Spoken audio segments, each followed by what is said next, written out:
Welcome back to Offbeat Review, where today I'm going to be talking about Prodigy's latest tour show at Manchester Arena on their Army of the Ants tour.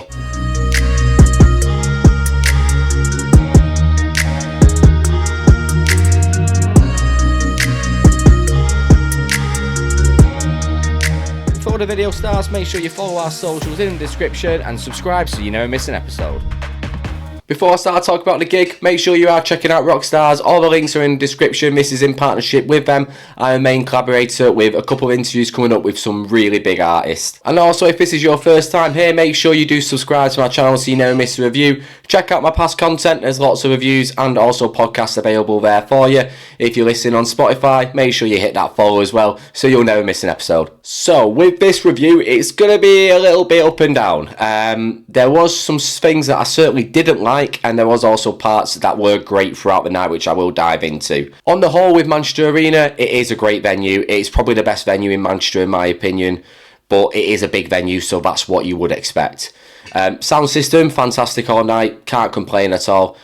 Same with also the lighting as well. The light show they did put on was spectacular. I'm sure people have seen many videos about the light show throughout on TikTok and also on YouTube. I will be dotting in my clips as I do go through this review as well. So overall, I thought as a venue it was almost perfect. The one thing that Manchester Arena do let you down on is drinks prices.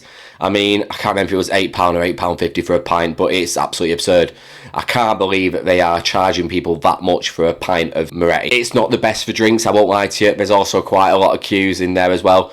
Luckily for the Prodigy, they did close off the top tier, so queues for the drinks weren't actually too bad compared to previous gigs I've been to recently. But when it is a full arena, you are going to be expected to wait in queues for your drinks and pay an arm and a leg when you do get there. So Prodigy had two support acts. They had Soft Play, formerly known as Slaves, open up for them, and then they had Jack Saunders, the DJ, coming on for a 25-minute set. Now with Soft Play, they're not my cup of tea, to be honest with you. I've seen them a couple times now. So what didn't work really for Soft Play is the fact that I think that the crowd was just too thin. There wasn't enough people in there. But the crowd that were in there, for what I could see in standing, they were quite into it. You could see the crowd really getting involved. They are like a punk band, I suppose, so they do appeal to that sort of audience. The thing about Soft Play is I do think they have quite a few songs that are very similar.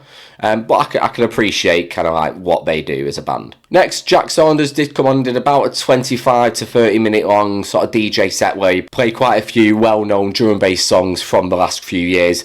He did his job perfectly, I thought.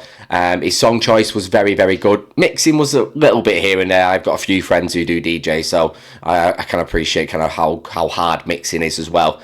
But his song selection was great. He did his job perfectly. He had people singing along. He had the crowd hype ready for the main event, really. What really confused me was there was a 25-30 minute delay after he came on. I don't know why there was such a long delay. It didn't seem to be too much activity happening on the stage. End of the day, he was only DJing on his decks. They didn't have to transport a load of different instruments off the stage. I just didn't feel like it needed a 25-30 minute delay after he came off the stage as well. Now with the Prodigy, I am going to preference this by saying maybe this is my own fault. So coming into this, my expectations were sky high. I've never seen Prodigy before. It's been one of my dreams to see them for many years. I've been in drum and bass for a lot of years and I've listened to Prodigy all that time. So my expectations were this is probably going to be one of the best gigs I've ever been to, and I left the gig feeling disappointed, and it wasn't just me who left the gig feeling that way. My two friends are also big drum and bass fans as well, Jared and Kieran, who I went with. They also felt a bit deflated by the ending, and I will explain why we did feel like that. To start off with, the opening was, I'd say, probably almost perfect, if not perfect. They came out and they started with Breathe and Omen, two absolute anthems and classics that had the crowd singing back to him. And I'm going to give a shout out to Max. He is sublime. He's really good on the mic. He had the crowd going at every point. Now, moving through the set list, they did a lot of the big songs earlier, like a lot of the big songs. And I didn't appreciate how long the set was.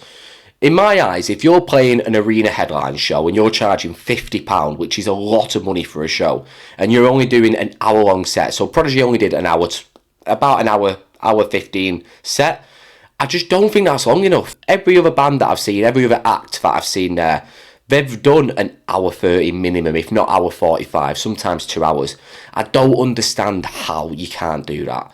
Prodigy have got an arsenal of songs to their disposal. I can appreciate they are a high octane, high energy sort of act where the crowd are going to be going for most of the set, but they had plenty of breaks throughout.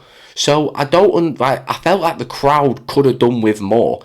And when a headliner isn't coming on stage until 9:40, if Vader came on at 9 o'clock, done an hour and a half set, finished a little bit early at 10:30, that would have been perfect for me. I have time for the encore as well, I have time for a few breaks in between, and I just feel like they could have just elongated a few of the songs a bit more. They were very short in places, some of the songs. Towards the end of the gig as well, like for example ending on Outer Space and They Made Us Must Die, they cut them short as songs, and I just don't understand why they didn't need to play the full song.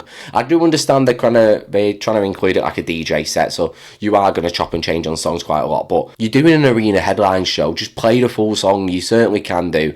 You can mix it in a lot better. I just feel like there wasn't enough substance in there for me, really. They needed longer. I do have to say though, the light show was absolutely sublime. It was fantastic throughout. The whole crowd was reacting so well when they were playing the sort of the big tunes and the most famous songs on there, and the light show was fantastic, really varied throughout as well. And I think it added to the whole gig. The best part of the show for me was the Keith Flint tribute. Everybody again has seen this, definitely. It is everywhere currently. It is just as good in person as it looks on camera as well. It's fantastic how they've done it. It's a great idea, well executed.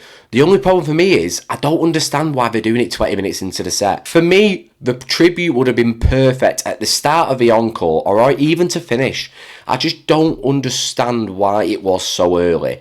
It was sublime, it was amazing, but if that would have been to the start of the encore, say they'd played like 15, 16, 17 songs, they've gone off stage for a bit, if they would have came back on stage for that light show and kind of did the Keith tribute from there, I think that would have made it sort of perfect. I think that was the right time to do it. So even though it was great, I do feel like there was a few improvements could have been made. Now, obviously, with the sort of a shorter set, when they did go off ready to come back on for the encore, I was a bit concerned because they hadn't left that many sort of huge songs to come back out to. Luckily for me though, they did play sort of Invaders Must Die and Outer Space, which are two of my sort of favourite songs. Invaders Must Die was really good as well. I really enjoyed that. Again, just felt like it could have been longer. Maybe it's me being selfish, and maybe I just want to see as much Prodigy as I want, but I just felt like it could have been a little bit longer. The ending, however, was weak. That's how I will describe it.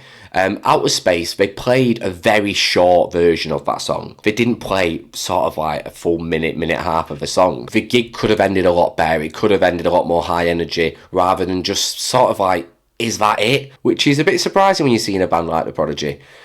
So I do feel like with the Outer Space, the simple fix would have just been to play the whole song. Just play the whole song to end off, and I think the crowd would have left very happy. So for me, I do feel like maybe it is my expectations, as I say at the start of the video, where my expectations maybe were just too high going into it.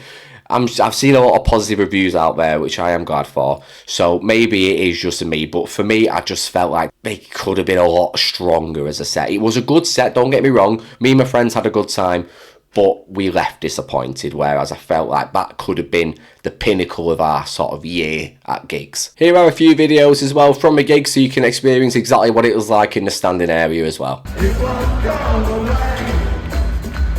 Listen, no way. You just run round alternation now.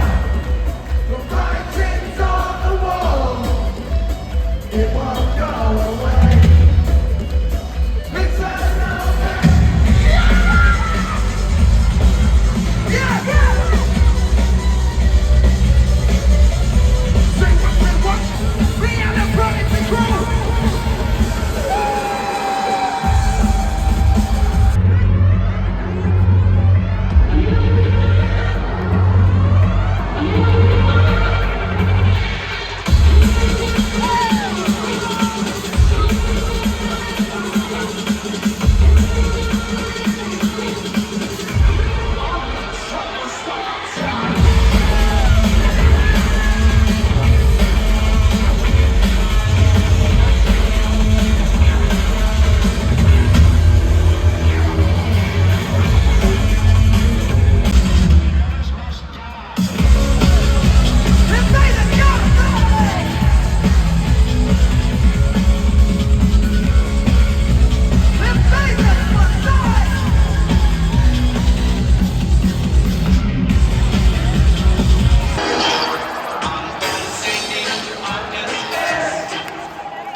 hear you one more time.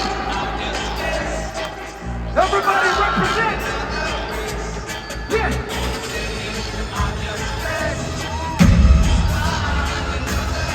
All my crew in Manchester. Big up yourself. Here we go, here we go, here we go.